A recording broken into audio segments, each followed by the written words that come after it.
Tensions are easing tonight along the US West Coast after tsunami advisories and warnings triggered by a massive earthquake off Russia's Kamchatka Peninsula have mostly been lifted. The 8.8 magnitude undersea quake struck on July 29, sending tsunami waves toward Hawaii and the West Coast and prompting alerts from California to Alaska. As of this evening, the only remaining U.S. advisory is in effect for a stretch of Northern California from the Oregon border to the Humboldt-Del Norte County line. So far, no deaths or major damage have been reported. In Hawaii, the main impact was severe traffic gridlock in Honolulu, as residents moved inland or away from coastal areas. Emergency managers say widespread flooding isn't expected, but they continue to warn people to avoid beaches, shorelines, and the ocean until conditions are declared fully safe. The quake's epicenter was located off the Kamchatka Peninsula, one of the world's most seismically active regions and part of the Pacific Ring of Fire. This horseshoe-shaped belt encircles the Pacific Ocean and is home to about 75% of the world's active volcanoes and around 90% of all recorded earthquakes. Undersea earthquakes like this can displace massive volumes of water in seconds,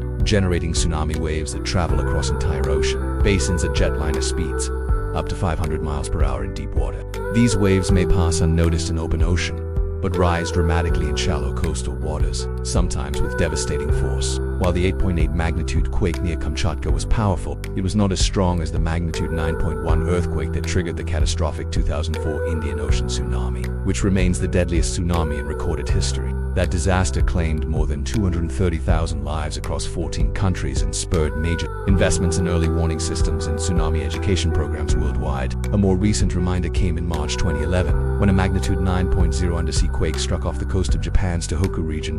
The resulting tsunami killed nearly 20,000 people and caused the meltdown at the Fukushima Daiichi nuclear plant, an event that forced entire towns to be abandoned and led to years of cleanup and debate over nuclear safety. In the United States, the Pacific Tsunami Warning Center in Hawaii and the National Tsunami Warning Center in Alaska constantly monitor seismic activity in the Pacific Ocean. Thanks to improvements in seismic detection and real-time ocean monitoring, alerts can now be issued within minutes of a significant quake, giving coastal communities precious time to evacuate. Still, experts warn that communities along the Pacific coast remain at risk. The Cascadia subduction zone, stretching from Northern California to British Columbia, is capable of producing a massive quake and tsunami similar to the one that struck Japan.